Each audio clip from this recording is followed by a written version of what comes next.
Hey, I'm golf broadcaster Matt Adams. The updated and expanded second edition of my book, The Golf Round I'll Never Forget, Golf's Biggest Stars Recall Their Finest Moments, is now available. Readers can expect to march with Arnie's Army at the 1960 U.S. Open, relive Jack Nicklaus's remarkable 1986 Masters win, and be amazed by the Tiger Slam. The Golf Round I'll Never Forget, Golf's Biggest Stars Recall Their Finest Moments. Pick it up where fine books are sold, including BarnesandNoble.com and Amazon.com. This Day in Sports History. Hey, and welcome to This Day in Sports History, where we step into the sports time machine, crank up the flux capacitor, and revisit some of the interesting stories that happened on this day in sports. So it's April 22nd, and on this day in 1876, it was the first Major League Baseball game. It was the Boston Red Caps on the road in Philadelphia taking on the Athletics. Major League Baseball had one league, the National League, made up of 8 teams. In fact, if you have ever heard or referred to the National League as the senior circuit, well, this is why. It started 25 years before the American League had its first pitch. Alonzo Knight is the answer to the trivia question, who threw the first pitch in Major League history? Jim O'Rourke had the first official hit.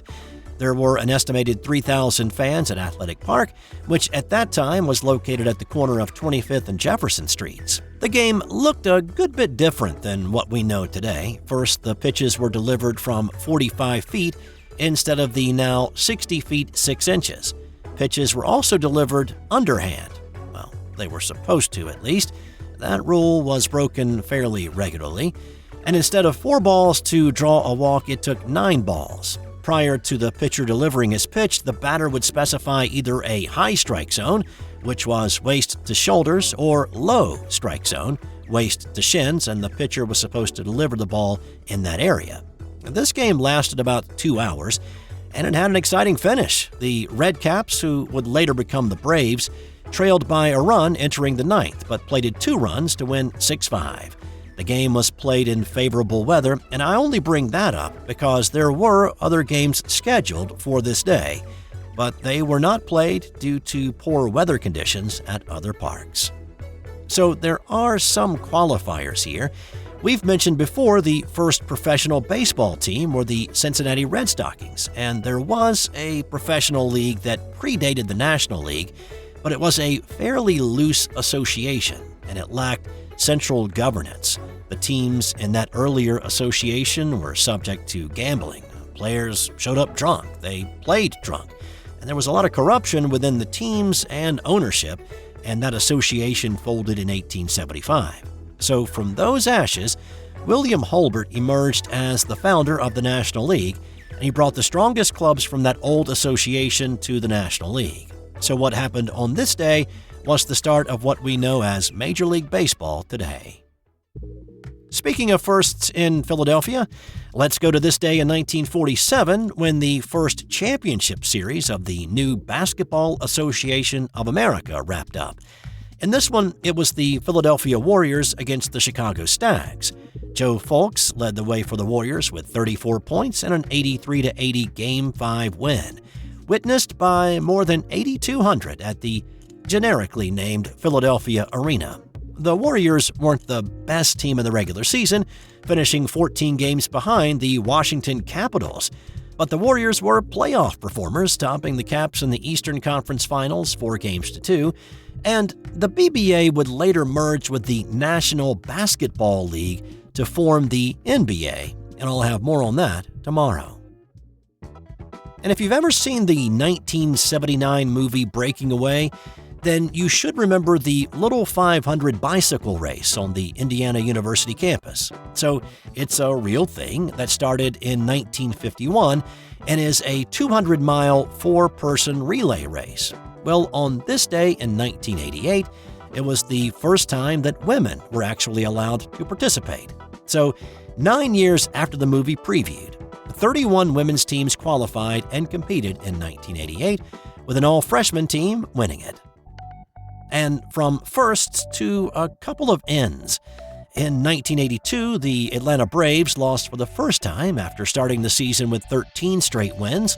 The Cincinnati Reds beat Atlanta 2-1 to put an end to the streak. The 13 straight wins to start the season bested the previous mark of 11 straight wins in '81 by the Oakland A's.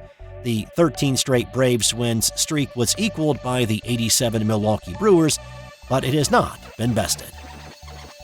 And in 2003, Patrick Roy played the final game of his illustrious 19-year career.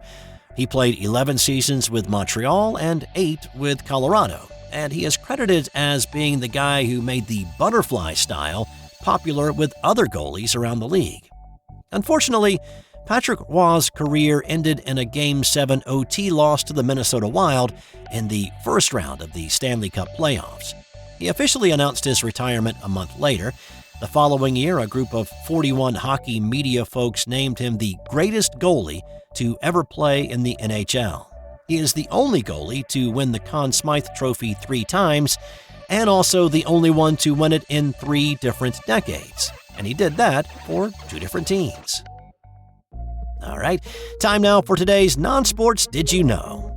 During World War II, the British submarine HMS Trident kept an adult reindeer on board for more than a month. It had been a gift from Russia as a show of gratitude for the Brits helping fight the Germans in the Arctic Circle. That's all for today. Thanks for taking the journey in the sports time machine today. Let's do it again tomorrow on This Day in Sports History. This has been an original Thrive Suite production. Hey there, sports history fan. This is Arnie Chapman, a.k.a. the Football History Dude, and I hope that you enjoyed this recent episode presented by the Sports History Network and were able to learn some good old-fashioned sports history knowledge nuggets. I started the Sports History Network back in 2020 with the mission to help podcasters find a community of like-minded sports history nerds, as well as helping aspiring podcasters to start their own shows. We have a little bit over 30 shows on the network right now covering all sorts of sports history, but as far as I'm concerned, we're just at the toothpick in the ocean moment, that can't even figure it out because there's so much more coming. We wanted to create the ultimate headquarters for sports yesteryear, starting with Podcast Network and our website, but we're going to continue to move into other mediums as well. And here's the cool part, because we want you to be part of our team. So if you're interested in starting your own podcast, or maybe being a guest on one of our shows, or who knows, maybe even writing an article for us over on the website. Seriously, all you gotta do is reach out to us on the contact page over at sportshistorynetwork.com. You can be as technologically savvy as a Neanderthal tapping on a stone trying to figure out this whole hieroglyphics thing back in the day. Again, it doesn't matter, because even if you don't understand the whole podcast space, we have a production team that can pretty much help you out with doing everything. All you gotta do, head over to sportshistorynetwork.com, head to the contact page, fill it out. That message goes right to me, and I'll reach out to you as soon as I can. But for now, dude, I'm through if you're through.